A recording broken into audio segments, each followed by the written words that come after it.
Alergia à proteína do leite de vaca é a alergia a alimentos mais frequente. O leite é o principal alimento alergênico, né? O leite de vaca é o principal alimento alergênico, mas a gente tem que entender que é uma criança atópica. Então, o que que é isso? Né? É uma criança que tem o sistema imunológico mais hiperreativo, por conta de uma imaturidade dessas células de defesa, porque a criança nasce com poucas células ainda pouco treinadas, né, para essa guerra de defesa ao corpinho ali contra fungos, bactérias, vírus, protozoários, né, porque realmente essas células vão identificar a proteína desses organismos para combater a entrada, porque eles realmente fariam mal ao corpo da criança, trazendo doenças. Por uma imaturidade, reconhece também proteínas alimentares como potenciais agressores aí do corpinho da criança e começa a fazer guerra, né? Então essas reações todas que eu falei aqui anteriormente, sintomas de pele, respiratórios ou do trato gastrointestinal, que vai da boca até o ânus, é uma guerra desses nossos soldados, né, tentando impedir com que a proteína do alimento entre no nosso corpo. E a criança, ela tem esses soldados mais hiperreativos, né? Eu falo que a hora que vagalume vira bomba atômica. Então eles veem ali um tracinho de uma proteína, pode entender como um potencial agressor no corpo e começa a fazer reação alérgica para tentar expulsar aquela proteína do corpo, para que aquela proteína não seja absorvida pelo organismo. Então é uma criança que tem uma tendência a apresentar mais alergias, tanto a outros alimentos, quanto também tem uma possibilidade, né, gente, de apresentar outras alergias aí, alergias respiratórias, aeroalérgenos, outras substâncias. A gente tem que, né, eu sempre falo aqui para vocês da marcha atópica, que é uma questão aí que os estudos já vêm mostrando muito fortemente.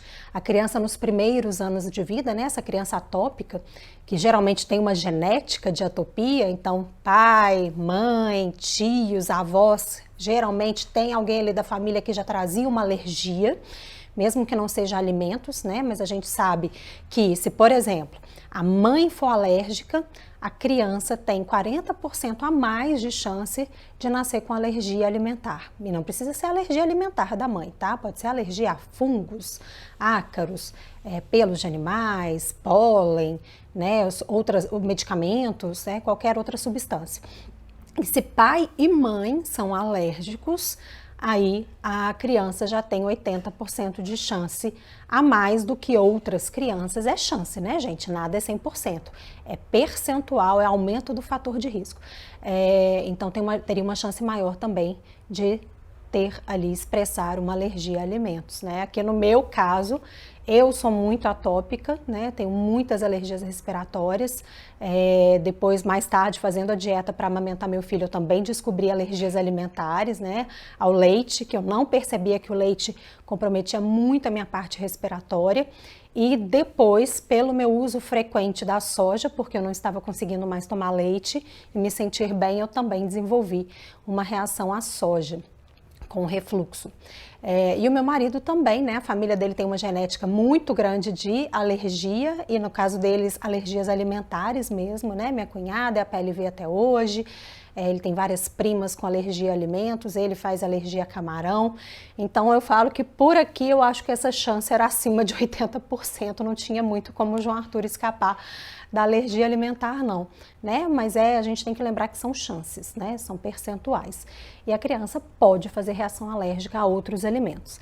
Mas quando a mãe tem que fazer a dieta, né? Isso é importante sempre reforçar aqui com vocês, porque eu vejo muita mamãe aí às vezes fazendo a dieta sem necessidade, né? Acontece, né? Por isso é tão importante, gente, um bom acompanhamento médico e de nutricionista, ambos especializados no tratamento da alergia alimentar, né? Que realmente entendam todos os processos, entendam como a alergia funciona, saibam te orientar de verdade, né? Porque nem toda criança reage via leite materno, nem toda criança. Principalmente as crianças IgE mediadas, né, que nessa guerra, porque a gente tem vários tipos de soldados, né, gente? A gente tem muitas células de defesa, vários tipos. E a gente tem um grupo muito específico que eu falo ali, que são os soldados do CrossFit, né? são soldados bombadões, fortes, eles percebem essa presença da proteína de forma muito rápida e fazem reação muito rápida, em até 2 horas, reações aí de placa vermelha, né, que a gente chama de urticária, e angioedema, que são os inchaços, geralmente das partes mais molinhas ali do rosto, né, incha a boca, incha o olho, a pessoa fica até um pouco desfigurada. Eu já tive isso com medicamento, né, nunca tive com alimento, e é desesperador realmente, né? Eu tive edema de glote também, né? Quando a reação ela é muito ampla, envolve mais de 2 sistemas do corpo, então pode pegar, por exemplo, pele e respiratório, sistema circulatório, cardiovascular e gastrointestinal, porque também pode dar vômito, diarreia. Isso a gente chama de anafilaxia, né? E quando esse corpo reage tanto que dá uma parada no sistema cardiocirculatório, tem um choque anafilático, que é gravíssimo, com risco eminente aí de vida, né, para as pessoas, para a criança que faz esse tipo de reação. Então, nesse tipo de reação, né, do sistema ali que envolve anticorpos, geralmente, na maioria dos casos, né, como eu sempre reforço aqui para vocês, em alergia, muito cuidado, né? Nunca diga nunca, nunca diga sempre. A questão do tratamento das alergias alimentares, ela realmente traz essa dificuldade para a gente, porque cada criança reage de uma forma, né? Não tem um alérgico exatamente igual ao outro. O grau de sensibilidade vai ser diferente, às vezes o conjunto de alimentos que reage é diferente, o conjunto de sintomas é diferente, e eles também podem mudar ao longo aí da caminhada das alergias do processo. Ainda tem isso, né? A criança pode fazer sintomas diferentes e vias diferentes para determinados alimentos, isso também pode acontecer.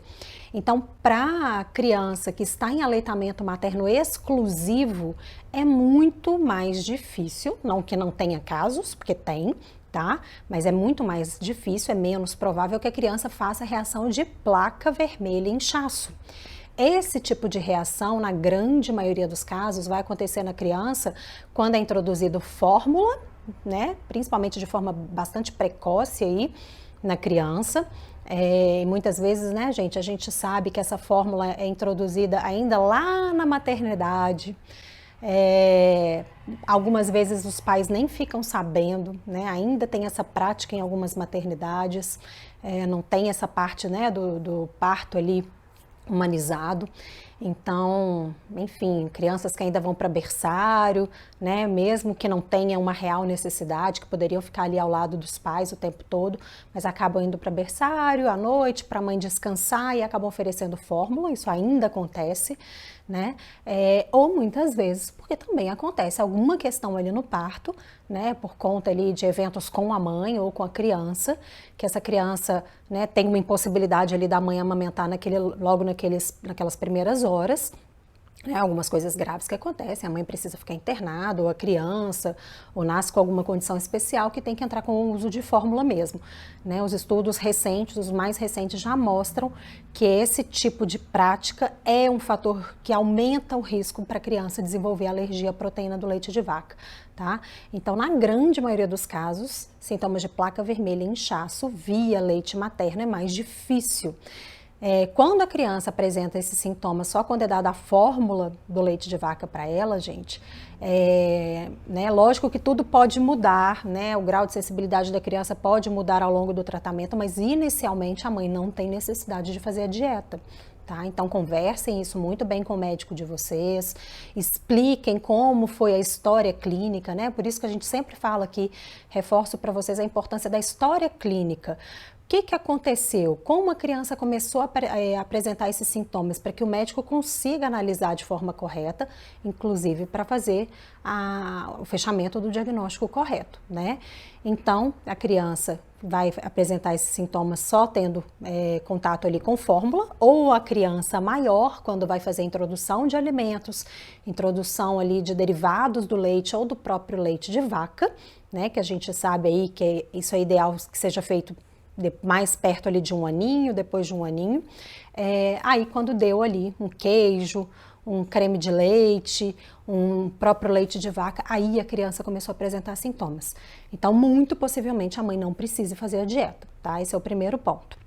Segundo ponto, essa reintrodução do leite, então a criança está em aleitamento materno exclusivo ou mesmo que esteja com aleitamento mesclado, se ela já começou a apresentar esses sintomas antes da introdução da fórmula, a gente vai suspeitar que a criança possa reagir via leite materno. Ou se as duas coisas já começaram juntas, né? A mãe está em aleitamento, mas logo já desde o início já começou a fazer ali uma complementação com fórmula.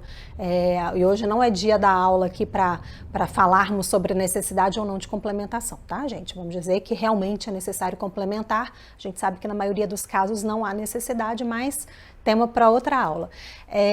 Então, desde o início já faz ali aleitamento materno com complementação de fórmula.